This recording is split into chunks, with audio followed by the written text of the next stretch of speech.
Republican Senator Ron Johnson, who is a member. Yeah, Abbey is Abbott, by the way. Yeah, is a member of the Foreign Relations Committee. Now, I know I think Ron John would, right? Is that, if they use that, Senator, or senators really don't like nicknames, probably, right? Well, they use that in the campaign, but good morning, guys.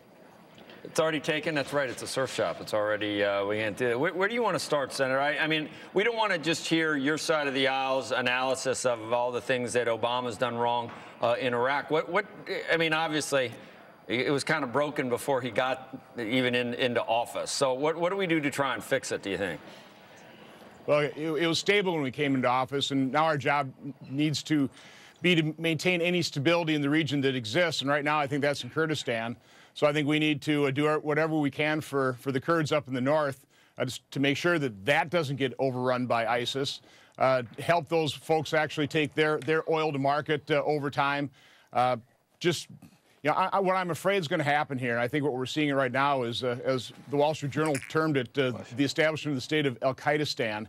Very dangerous for the world situation, but we really lost what influence we had in Iraq when we bugged out in 2011. And so, we got to recognize our role in the world is to provide stability where we can.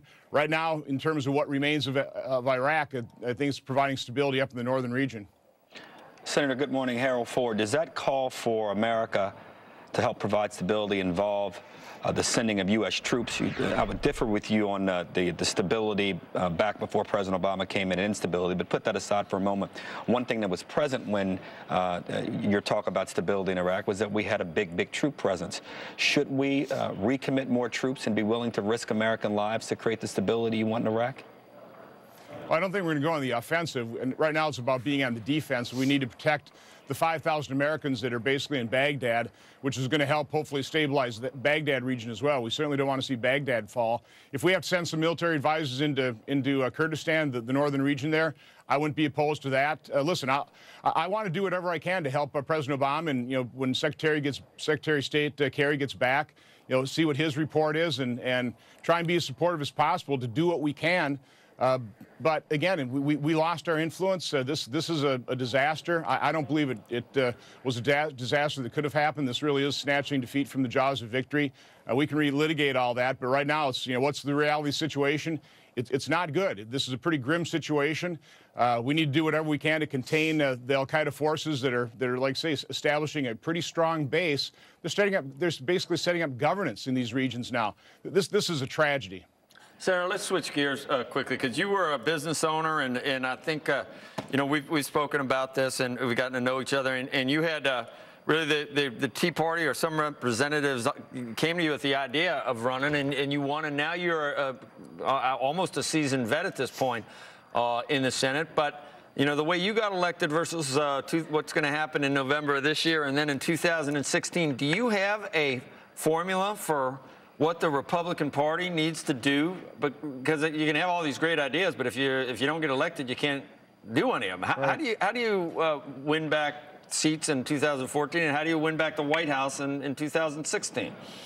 I think we need to tell the American people what we're for. From my standpoint, we really do share the same goal here in America. We want a prosperous America. We want every American to have the opportunity to build a good life for themselves or family. And I think the overall, conceptually, what we need to do is we have to make America an attractive place for risk-taking, for business investment, business expansion, job creation. How do you do that? Well, you have to benchmark your competitive factors with those of the rest of the world.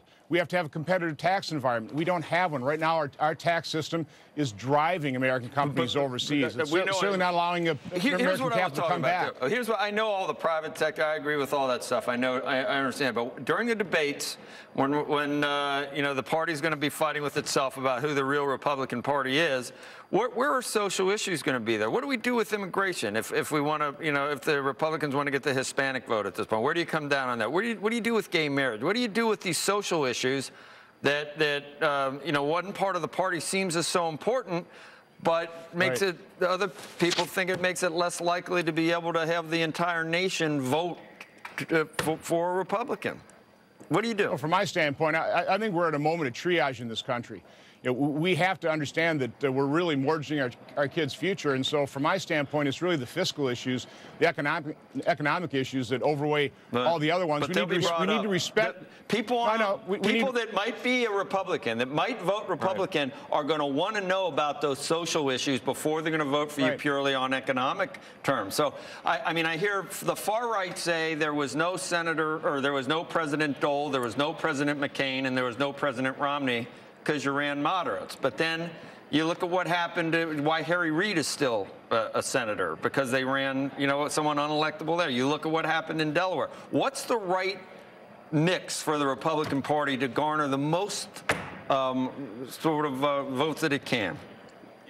Well, I think we first have to recognize that these social issues are going to primarily be decided in the states through a democratic process, and that's the way it should happen. And then I'll certainly go with the judgment of the American people in terms of where they want to fall on you know, whether it's abortion issues or whether it's gay marriage, or whatever. You know, let the voters decide that, and I think that's probably the most appropriate place. Generally, these things aren't really decided on a national basis, but you know, from standpoint of immigration, we've got a lot of migrant workers in Wisconsin. I've never had a migrant worker ask me for citizenship. They just don't want us to, you know, deport their moms and dads, their husbands and wives. I don't think we're going to do that. We need to actually solve this problem. We need a functioning legal immigration system. The way you secure your borders is you eliminate or certainly reduce all the incentives for illegal immigration. So you have to have a functioning guest worker program, and you know, things like E-Verify. We have to really be concerned about the southern border in Mexico, because that's right now where most of these you know, young people are coming from because of all the violence in places like Guatemala. So these are huge challenges. This is a point in time where we really got to concentrate on the big issues. Try not to let the other issues that really aren't going to be decided in the federal government. Let's not let those take over our elections. I know you want to avoid talking about the social issues, but you know, on gay marriage, Joe had a tough conversation with Governor Perry last week on that very issue, and it is a defining issue for so many people.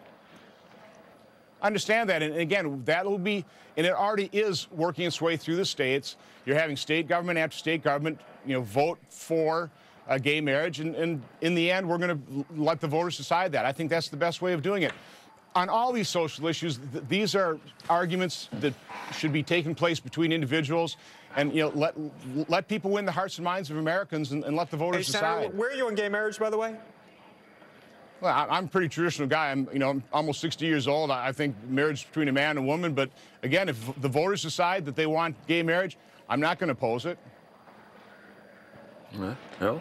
Look, I think that is part of the challenge that Republicans are going to have. You said it best, Joe, from the outset. They get in the middle of these presidential debates, and they have these huge fights about who can be the most from the 1940s and the 1950s. The country is progressing. Just not to disparage Senator Johnson and all, but the country is in a different place on a lot of these issues, on women's issues, on marriage issues, on immigration, civil rights across the board. So until they can get comfortable there and appeal to the mainstream of the country, I think they're going to, this prosperity argument, most Americans will tune it out. But Harold, listen, what America is looking for is security.